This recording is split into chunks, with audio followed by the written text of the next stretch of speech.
খাওয়াতে হবে তাই না? সব এনে দিতে পারবি তো? হ্যাঁ আকা, এনে দিতে পারবো। আচ্ছা চল তাইলে তোর কোথাও নিয়ে গিয়ে পেট ভরে কিছু খাওয়াই। হ্যাঁ আকা, চলেন।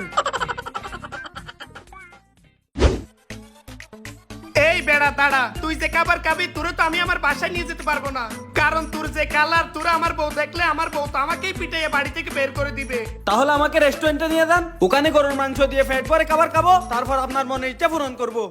হোটেলে যাবি না? হ্যাঁ আকা। আচ্ছা ঠিক আছে, কিন্তু এই কালার নিয়ে হোটেলে গেলেও তো হোটেলে সব লোক পালিয়ে যাবে, খাবার দিবে কে? তাহলে তুই এক কাজ কর, একটু মানুষের মতো সেজে আয়, পোশাক আশাক পরে, ঠিক আছে? এটা তো আমার জন্য কোনো ব্যাপারই না। আচ্ছা আপনি এখানে দাঁড়ান, আমি ওদিকে যাচ্ছি। আচ্ছা ঠিক আছে, যা করে আয়।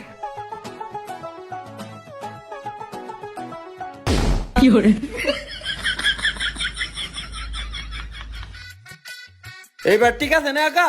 আরে বাহ, তোরে তো নায়কের মতো লাগতেছে, এখন তো আমার চেয়ে বেশি সুন্দর লাগতেছে।